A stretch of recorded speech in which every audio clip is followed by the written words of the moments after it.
Brigadier अवरेंद्र Pratap Singh ji. Radhe. महाराज जी राधे राधे। महाराज जी, मेरा पूरा परिवार कई पीढ़ियों से श्री हरिदास स्वामी परंपरा से जुड़ा है। मैंने भी 7-8 साल में ही गुरु मंत्र ले लिया था और उसका आज तक निरंतर जप करने का प्रयास कर रहा हूँ। महाराज जी, नौकरी के दौरान कई बार विपरीत और जोखिम परिस्थितियां आई, बिहारी जी की कृपा का अनुभव हुआ। महाराज जी, मेरी तार्किक बुद्धि होने के कारण मुझे भक्ति में काफी चीजों के जवाब नहीं मिले, इसलिए और साथ ही आडंबर और पैसे की चमक में मतलब अध्यात्म और निराकार स्वरूप की आकर्षित हो गया मैं। और अब हर रोज ब्रह्म मुहूर्त में निराकार स्वरूप का ध्यान कर रहा हूँ और कई बार पहले बताओ, निराकार का ध्यान होता है? लाइट को देख रहे होते हो आप शुरू को। ध्यान का विषय जो है ना, सब ध्यान मिट जाए, जो बचे उसे ज्ञान का ध्यान कहते हैं, आत्मस्वरूप का। सब ध्यान मिटा दो, जब आप बैठो तब कुछ ध्यान नहीं आना चाहिए। वो अगर प्रकाश स्वरूप है तो अंधकार कौन है?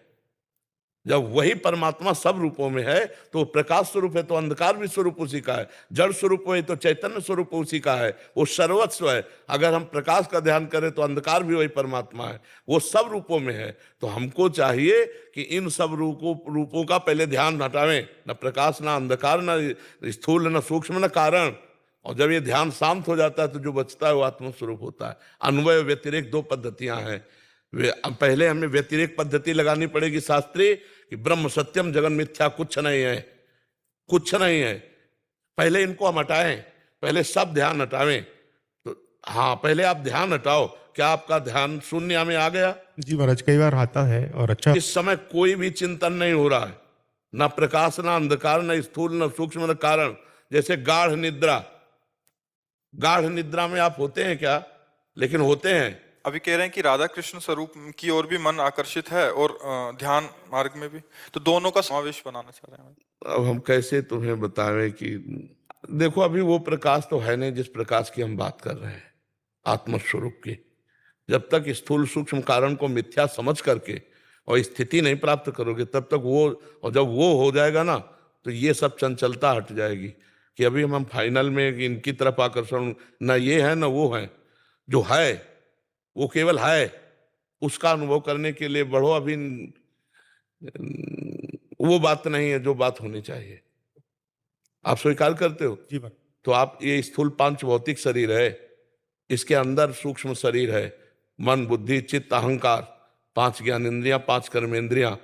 इसके भी अंदर अनंत जन्मों के संस्कारों का बना हुआ कारण शरीर जो स्थूल का निमित्त बना है। इन तीनों को विध्वंस किए बिना अपने चिंतन में, इनका बिल्कुल विध्वंस, इनसे बिल्कुल संबंध खत्म, साक्षी, तो जो बचता है वो है आत्मस्वरूप है। अभी ना तो उस है का अनुभव है और ना श्यामा प्यारी कुंज बिहारी का अनुभव है। तो हमें लगता है बीच में समय बर्बाद मत करो।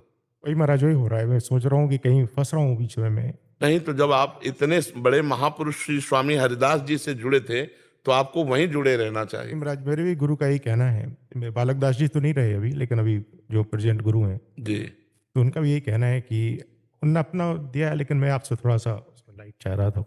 मतलब इनको अभी थोड़ा सा द्वंद्व है कि ये बीच में वैसे हो गए थे कि निराकार स्वरूप का ध्यान, और अभी फिर से इधर आना चाहते हैं। निराकार स्वरूप हमें है। हमने जो आकार पकड़ा वही आकार पकड़ लिया। कर्मा के अनुसार मनुष्य शरीर बना, हम मनुष्य पुरुष मान रहे हैं अपने को, स्त्री मान रहे हैं अपने को। हमारा क्या स्वरूप है आप बताओ?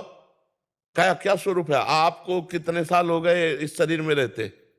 61 साल हो गए होंगे। 61 साल में 1 मिनट अपने से मिले हो तो हमें बताना। 61 साल में 1 मिनट अपने से मिले हो?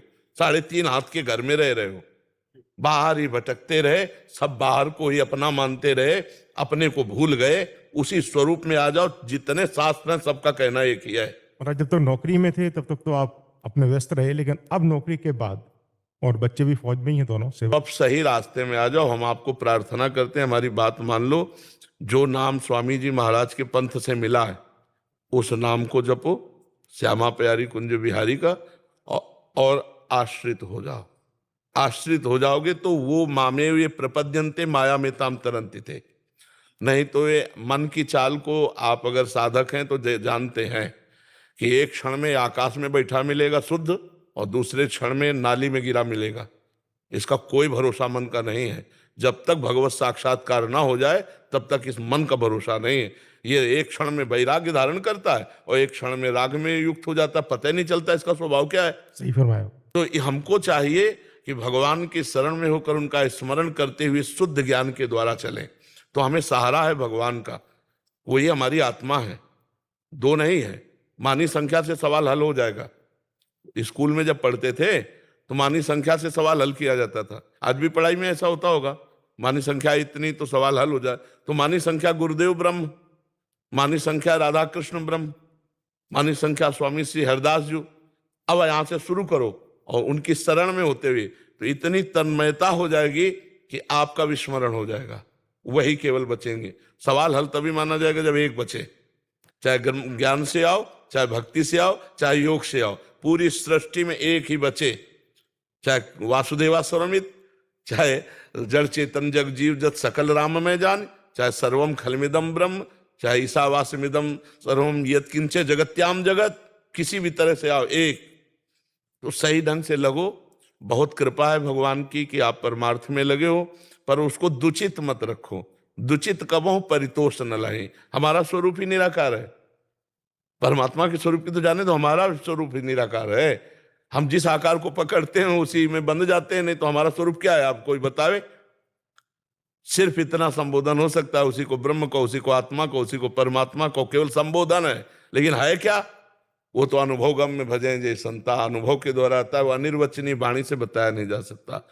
तो हम कहते हैं कि लगो और तीव्र गति से लगो, क्योंकि पता नहीं कब श्वास अंत हो जाए। बिल्कुल महाराज, लाइफ एंड पे आ रही है, बाइंडिंग है, तो अब लगो, खूब तीव्र गति से लगो। समझ में आ रहा है?